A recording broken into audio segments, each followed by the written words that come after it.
Rachel had always believed that food was simple, something you eat, enjoy, and move on. But after years of digestive issues and constant fatigue, her view shifted drastically. It all began the day she watched a health video titled, 5 Best Foods to Pair with Eggs and 5 to Avoid. As someone who loved eggs for breakfast, Rachel was shocked to learn that the foods she'd been pairing with them, white bread toast, soy milk lattes, and even processed turkey slices, might be sabotaging her health. She realized that while her breakfasts were convenient, they were nutritionally unbalanced. The video explained how white bread spikes blood sugar, processed meats add toxins, and tea can block nutrient absorption when combined with eggs. Rachel felt like she'd been tricked by routine. But the second half of the video offered a fresh start. Pumpkin, apples, nuts. These weren't just side dishes, they were nutritional partners. She began swapping her white toast for roasted pumpkin slices, and paired her scrambled eggs with apple wedges or a sprinkle of almonds. The transformation was gradual but profound. Her mornings felt lighter, her energy more stable. Rachel wasn't just eating, she was nourishing. And in those small, mindful changes, she reclaimed something she hadn't felt in years: control. Not just of her plate, but of her well-being. Rachel had just turned 71 when she started paying closer attention to her daily habits, not out of fear, but out of deep curiosity about what the years ahead might hold. One quiet morning, she stumbled across a video titled, 7 Signs That Predict How Long You'll Live After 70. As she sipped her tea, the content struck a chord. The first sign, walking speed, seemed simple, but Rachel remembered how she had started slowing down during her morning strolls. The mention of grip strength made her instinctively clench her fist. Was hers as firm as it used to be? She quietly tested her balance, lifting one foot off the ground for 10 seconds and realizing it wasn't as easy as it once had been. But what affected her most was the talk of sleep quality, diet, stress, and connection. She had lost her husband 5 years ago and lived alone in a quiet neighborhood. Social gatherings had become fewer, and meals were often solitary. That night, Rachel didn't just reflect, she acted. She signed up for a local senior yoga class, made an effort to walk every morning at a brisker pace, and started journaling to improve her sleep. She even reached out to an old friend she hadn't spoken to in years. Within weeks, Rachel felt more present, more rooted. She wasn't chasing youth, she was nurturing longevity. And the most surprising part? She began to smile more. Not out of obligation, but from the quiet joy of reclaiming agency over her life. Those 7 signs didn't scare her, they empowered her. Rachel realized that the future wasn't a waiting room. It was still hers to shape. One step, one breath, one meaningful connection at a time. Rachel, now in her mid-70s, had spent most of her life as an independent, spirited woman, one who took pride in her ability to take care of herself. But after a fall and pressure from her family, she reluctantly agreed to move into a nursing home. At first, she tried to keep an open mind, telling herself it was temporary, a place to recover. But it didn't take long for reality to set in. Her room, though clean and orderly, felt impersonal, like a hotel you never quite unpack in. The daily schedule was rigid, the food bland, and the staff, though polite, were always too busy to offer genuine attention. What stung the most was the loss of autonomy. Rachel, who once drove herself to art classes and baked pies for her neighbors, now needed permission to go for a walk outside. She missed the spontaneity of everyday life, the small freedoms that made her feel alive. The visits from family became increasingly rare, reduced to polite phone calls and brief appearances on holidays. Loneliness wrapped around her like a heavy blanket. The worst part wasn't the routine or the food, it was the slow erosion of identity. The sense that she was no longer Rachel, but just another old woman waiting for time to pass. Some residents had adjusted, but Rachel struggled with the idea that this might be her final chapter. The longer she stayed, the more she felt like a guest in someone else's life. She began to understand what no one tells you, that entering a nursing home isn't just a change in location, it's a quiet surrender of self. And now, with clarity sharpened by solitude, she knew she had to make a choice: either accept this diminished existence, or fight, in whatever way she could, to reclaim her voice before it was silenced completely. Rachel, 77, had always considered herself wise. But nothing prepared her for the lessons she would learn after 2 months in a nursing home. The first truth hit hardest. Loneliness wasn't just silence, it was a weight.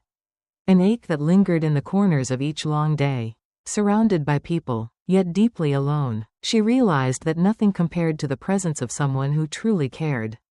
The second lesson followed swiftly. Health was more valuable than any dollar she had saved. Money couldn't buy the ability to walk freely, to sleep without pain, or to remember names and faces clearly. She saw others, once strong, now dependent, and it humbled her. Material things, clothes, furniture, jewelry, suddenly felt meaningless. What mattered was time and the people you shared it with.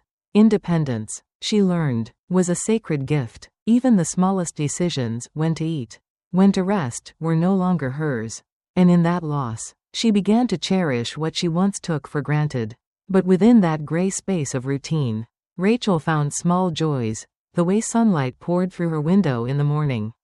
The kindness of a nurse who remembered how she liked her tea. The sound of music drifting down the hallway. These tiny moments reminded her that happiness lived in the simplest places. Forgiveness, too, became a necessity, not just toward others, but toward herself, for the time wasted. The words unspoken, the things she couldn't change. Every morning, Rachel whispered, "This day is a gift." Because she finally believed it. Looking around, she saw that time was slipping through everyone's fingers, and wasting it was the greatest tragedy. In that quiet space of reflection, Rachel discovered that even in her final chapters, life still offered meaning, if only you were brave enough to live with open eyes and an open heart. Rachel had always prided herself on noticing the little things, but nothing prepared her for the quiet signals that began to surface during her father's final year. At first, it was the weight loss, subtle, almost imperceptible. He brushed it off, claiming he was just eating lighter. But Rachel knew better. Then came the fatigue. He started sleeping through the afternoons, once brimming with stories and coffee chats, now replaced by long silences and closed bedroom doors. When he did stir, his steps were slow, his breath heavier. Rachel saw the way he paused before standing, the tremor in his hands when reaching for his glass. The third sign crept in slowly, confusion. He'd forget where he placed the remote, or repeat a question moments after asking. It wasn't the forgetfulness that unnerved Rachel, but the way he withdrew. A man once so proud now stared blankly at the window for hours. Frequent infections followed, minor colds that took weeks to heal, bruises that appeared without cause. His sleep changed too, restless nights, strange hours. One evening, Rachel noticed the final sign. His breathing, once steady, had grown shallow and irregular. His fingers were cold, his skin pale and waxy. It struck her then, not all declines are loud. Sometimes, they're a quiet unraveling. Rachel sat by his side, holding his hand, no longer trying to fight the inevitable but choosing instead to honor it with presence and peace. These signs, as painful as they were, gave her time to prepare, to say what mattered, to ensure love was the last thing he heard. In that year, Rachel learned that dying isn't a moment, it's a process. And the greatest act of love is not in prolonging life at any cost, but in recognizing when it's time to let go gently, with grace. Rachel had always thought of aging as a gradual surrender, but her experience in the nursing home taught her it was more of a quiet awakening. At 77, after 2 months inside a well-reviewed senior care facility, Rachel's view of life had profoundly shifted. She realized, first and foremost, that loneliness was the heaviest burden of growing old, not the kind of loneliness that came from being alone, but the one that crept in even when surrounded by people who didn't truly see you. She missed the simple joy of unplanned phone calls, shared meals, or even the chaos of her old, noisy kitchen. Her health, once taken for granted, now felt more precious than gold. No amount of money could buy back the energy she once spent on walks or laughter-filled evenings. Material possessions lost their meaning. Her favorite pair of earrings or vintage china brought little comfort compared to the warmth of a real hug. Independence, too, became a silent ache. Needing help for simple tasks made her long for the freedom of doing things without asking. But amidst the walls of routine and structure, Rachel discovered beauty in simplicity. A kind nurse's smile, the rustle of trees outside her window, the scent of fresh coffee, these became her moments of joy. She learned the power of forgiveness, especially toward herself, and the immense peace it brought. Time, she discovered, was no longer about how much remained, but how deeply it was felt. Each day became a gift, not to be wasted in bitterness or regret. Rachel emerged with clarity, that living fully didn't require youth or riches. Only awareness, gratitude, and love. The nursing home didn't just house her final chapters, it reminded her to write them with presence, purpose, and unwavering grace. Rachel stood by the window of her daughter's home, the late afternoon sun casting long golden shadows across the floor, her hands gently cradling a cup of tea. She had just turned 81, and though her body moved slower, her mind had become more attuned to the quiet signs life offers when it's preparing to say goodbye. Over the past year, she had noticed subtle but steady changes, her once steady weight declining despite regular meals, an exhaustion so deep it sank into her bones after only a short walk, and a mind that sometimes drifted into fog even in the middle of conversations. Her sleep, once peaceful, had grown fragmented, plagued by strange patterns, sometimes long hours of napping, other times restless nights staring at the ceiling. The most unsettling, though, was how often she now found herself withdrawing from the world. She used to be the heart of every family gathering, but lately, even a phone call left her drained. She didn't feel afraid, only aware. These weren't just coincidences or symptoms of aging, they were whispers, gentle but persistent, nudging her toward a truth few wanted to face. Frequent infections had also begun to slow her recovery, each small illness now a mountain instead of a hill, and she noticed the occasional shortness of breath and the cooling of her fingers. Even when the room was warm, Rachel wasn't ready to leave. Not yet, but she had made peace with the reality that time was no longer a distant concept. It was now something tangible, something she could feel tightening its grip. So she took deeper breaths, savored the laughter of her grandchildren, and told her stories with greater tenderness. Each word, each hug, each moment, she gave it all, knowing that the most powerful way to prepare for the end was to love fiercely. Right to the last, Rachel sat quietly on the porch of the small cottage she now called home. Her hands folded in her lap, a gentle breeze tugging at the loose strands of her silver hair. It had been nearly 2 months since she moved into the nursing home, something she once resisted with all her strength. At 77, she never imagined her days would slow into this kind of stillness. But as the days passed, the walls of resistance began to soften, and in their place came a series of quiet, life-altering realizations. She learned that loneliness, not death, was the heaviest burden of old age. The silence in the hallways, the empty glances from residents who no longer remembered names, it all reminded her how much presence and connection matter. She realized that health was more precious than any amount of money she had saved. No luxury compared to the strength in her legs, the steadiness in her hands, or the clarity in her mind. Her old jewelry, now tucked away in drawers, held no value compared to the independence she had once taken for granted. And slowly, Rachel began to see that joy didn't come from what she had, but from who she was and the small things, a kind nurse's smile, the scent of lavender on clean sheets, the warm sun through the window. She also learned that forgiveness was a gift she gave herself, not others. Letting go of old pain lightened her spirit more than she expected.